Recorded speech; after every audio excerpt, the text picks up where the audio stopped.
ಊಟಕ್ಕೊಂದು first class ಆಗಿರುವಂಥ ರುಚಿ ಆಗಿರುವಂಥ ವೆಜ್ ಸೈಡ್ ಡಿಶ್ ಬೇಕು ಅನಿಸಿದ್ರೆ ಈ ವಿಡಿಯೋನ ಮಿಸ್ ಮಾಡದೆ ನೋಡಿ. ಎಲ್ರಿಗೂ ನಮಸ್ಕಾರ, welcome back to Sandhya Shetty's kitchen. ಇವತ್ತಿನ ವಿಡಿಯೋದಲ್ಲಿ ತುಂಬಾ ಟೇಸ್ಟಿಯಾಗಿ ಸುವರ್ಣಗಡ್ಡೆ ತವಾ ಫ್ರೈನ ಯಾವ ಥರ ಮಾಡೋದಂತ ತೋರಿಸ್ತಾ ಇದ್ದೀನಿ. ರುಚಿ ಅಂತೂ ತುಂಬಾ ಚೆನ್ನಾಗಿರುತ್ತೆ. ವೆಜ್ ಊಟಕ್ಕೆ ಬೆಸ್ಟ್ ಸೈಡ್ ಡಿಶ್ ಅಂತ ಹೇಳ್ಬೋದು. ರೆಸಿಪಿ ಶುರು ಮಾಡೋದಕ್ಕಿಂತಲೂ ಮುಂಚೆ ನೀವು ನನ್ನ ಚಾನಲ್ಗೆ ಸಬ್ಸ್ಕ್ರೈಬ್ ಮಾಡಿಲ್ಲ ಅಂದರೆ ಇವಾಗಲೇ ಸಬ್ಸ್ಕ್ರೈಬ್ ಮಾಡ್ಕೊಳ್ಳಿ. ಹಾಗೆಯೇ ಬೆಲ್ ಐಕಾನನ್ನು ಪ್ರೆಸ್ ಮಾಡಿಬಿಟ್ಟು ನೋಟಿಫಿಕೇಷನನ್ನು ಆನ್ ಮಾಡ್ಕೊಳ್ಳಿ. ಸುವರ್ಣಗಡ್ಡೆ ತವಾ ಫ್ರೈ ಮಾಡೋದಕ್ಕೆ ನಾನಿಲ್ಲಿ 1/4 kg ಆಗೋಷ್ಟು ಸುವರ್ಣಗಡ್ಡೆದು ಸಿಪ್ಪೆ ತೆಗೆದುಬಿಟ್ಟು ಸ್ಲೈಸ್ ಮಾಡಿ ಇಟ್ಕೊಂಡಿದ್ದೀನಿ. ಯಾವ ಶೇಪಲ್ಲಿ ಬೇಕಾದ್ರೂ ಕಟ್ ಮಾಡ್ಕೊಳ್ಬೋದು, ತೆಳುವಾಗಿ ಕಟ್ ಮಾಡ್ಕೊಳ್ಳಿ.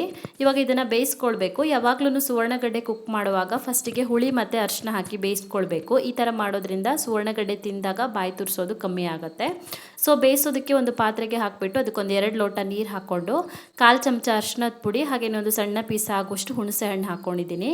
ಒಂದು ಅರ್ಧ ಚಮಚ ಆಗೋಷ್ಟು ಉಪ್ಪನ್ನು ಹಾಕಿಬಿಟ್ಟು ಇದನ್ನು ಇವಾಗ ಒಂದು 10 ನಿಮಿಷ ಬೇಯಿಸ್ಕೊಳ್ಬೇಕು. ಪೂರ್ತಿಯಾಗಿ ಬೇಯೋದು ಬೇಡ, ಹಾಫ್ ಕುಕ್ ಆದರೆ ಸಾಕಾಗತ್ತೆ. ಮತ್ತು ನಾವು ಫ್ರೈ ಮಾಡ್ಕೊಳ್ತೀವಲ್ವ ಆವಾಗ ಪೂರ್ತಿಯಾಗಿ ಬೇಯುತ್ತೆ. ಒಂದು 10 ನಿಮಿಷದವರೆಗೂ ಚೆನ್ನಾಗಿ ಕುದಿಸ್ಕೊಂಡಿದ್ದೀನಿ. ಇವಾಗ ಇದರದ್ದು ನೀರನ್ನು ರಿಮೂವ್ ಮಾಡಿಬಿಟ್ಟು ಸುವರ್ಣಗಡ್ಡೆ ಪೀಸ್ಗಳನ್ನು ಎತ್ತಿಟ್ಕೊಳ್ಬೇಕು.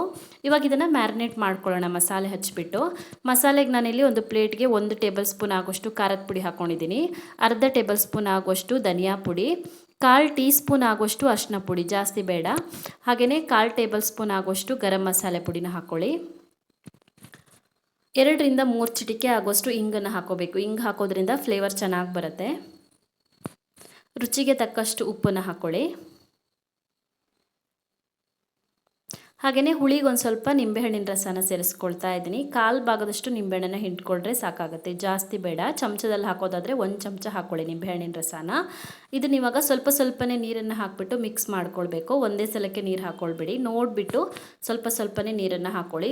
ಜಾಸ್ತಿ ತೆಳು ಮಾಡ್ಕೊಳ್ಬಾರ್ದು, ಗಟ್ಟಿಯಾಗಿ ಕಲಿಸ್ಕೊಳ್ಬೇಕು ಮಸಾಲೆನ. ಮಸಾಲೆ ಕಲಸಿ ಆದ ನಂತರ ನಾವು ಬೇಯಿಸಿಟ್ಕೊಂಡಿರುವಂಥ ಸುವರ್ಣಗಡ್ಡೆ ಪೀಸ್ಗಳಿಗೆ ಮಸಾಲೆನ ಹಚ್ಚಿಬಿಟ್ಟು ಮ್ಯಾರಿನೇಟ್ ಮಾಡ್ಕೊಳ್ಬೇಕು. ಜಾಸ್ತಿ ದಪ್ಪ ಹಚ್ಚೋದು ಬೇಡ, ತೆಳುವಾಗಿ ಹಚ್ಕೊಳ್ಳಿ ಮಸಾಲೆನ. ಎಲ್ಲ ಪೀಸ್ಗಳಿಗೂ ಕೂಡ ಇದೇ ರೀತಿಯಾಗಿ ಮಸಾಲೆ ಹಚ್ಚಿಬಿಟ್ಟು ಮ್ಯಾರಿನೇಟ್ ಮಾಡ್ಕೊಳ್ಬೇಕು. ಎಷ್ಟೊತ್ತು ಮ್ಯಾರಿನೇಟ್ ಮಾಡ್ಕೊಳ್ತೀವೋ ಅಷ್ಟು ಚೆನ್ನಾಗಿ ಮಸಾಲೆ ಹಿಡಿಯುತ್ತೆ, ಅಷ್ಟು ರುಚಿಯಾಗಿ ಬರುತ್ತೆ.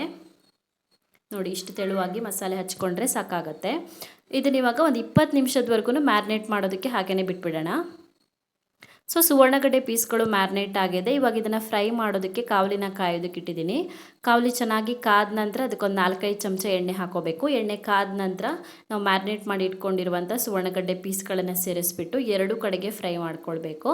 ಎಣ್ಣೆ ಒಂದ್ಸಲ ಪೂರ್ತಿಯಾಗಿ ಕಾದ್ಬಿಟ್ಟು ಸುವರ್ಣಗಡ್ಡೆ ಪೀಸ್ಗಳನ್ನೆಲ್ಲ ಸೇರಿಸ್ಕೊಂಡ ನಂತರ ಉರಿನ ಮೀಡಿಯಮ್ ಫ್ಲೇಮಲ್ಲಿ ಇಟ್ಕೊಳ್ಳಿ. ಮೀಡಿಯಮ್ ಫ್ಲೇಮಲ್ಲಿನೇ ಫ್ರೈ ಮಾಡ್ಕೊಳ್ಳೋಣ. ಒಂದು ಸೈಡ್ ಒಂದು 3 ರಿಂದ 4 ನಿಮಿಷದವರೆಗೂ ಮೀಡಿಯಮ್ ಫ್ಲೇಮಲ್ಲಿ ಫ್ರೈ ಮಾಡ್ಕೊಳ್ಬೇಕು. ಒಂದು ಸೈಡ್ ಚೆನ್ನಾಗಿ ಫ್ರೈ ಆದ ನಂತರ ಇವಾಗ ಎಲ್ಲ ಪೀಸ್ಗಳನ್ನು ತಿರುಗಿಸಿ ಹಾಕೊಂಡ್ಬಿಟ್ಟು ಇನ್ನೊಂದು ಕಡೆಗೆ ಫ್ರೈ ಮಾಡ್ಕೊಳ್ಳೋಣ. ಉರಿನ ಮೀಡಿಯಮ್ ಫ್ಲೇಮಲ್ಲಿನೇ ಇಟ್ಕೊಳ್ಳಿ.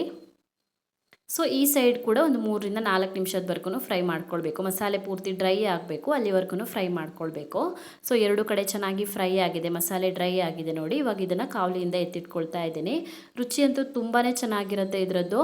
ವೆಜ್ ಊಟಕ್ಕೆ ಬೆಸ್ಟ್ ಸೈಡ್ ಡಿಶ್ ಅಂತ ಹೇಳ್ಬೋದು. ನಾನ್ ವೆಜಿಟೇರಿಯನ್ಗಳು ಕೂಡ ನಾನ್ ವೆಜ್ ತಿಂದೇ ಇರೋ ಟೈಮಲ್ಲಿ ಈ ಸೈಡ್ ಡಿಶ್ನ ರೆಡಿ ಮಾಡ್ಕೊಳ್ಬೋದು. ಫಿಶ್ ಫ್ರೈಗಿಂತನೂ ರುಚಿಯಾಗಿ ಬರುತ್ತೆ. ರೆಸಿಪಿನೂ ಕೂಡ ಸಿಂಪಲ್ ಆಗಿದೆ. ಸೊ ನೀವು ಕೂಡ ಒಂದ್ಸಲ ಟ್ರೈ ಮಾಡಿ ಕಮೆಂಟಲ್ಲಿ ಹೇಗಿದೆ ಅಂತ ತಿಳಿಸಿ.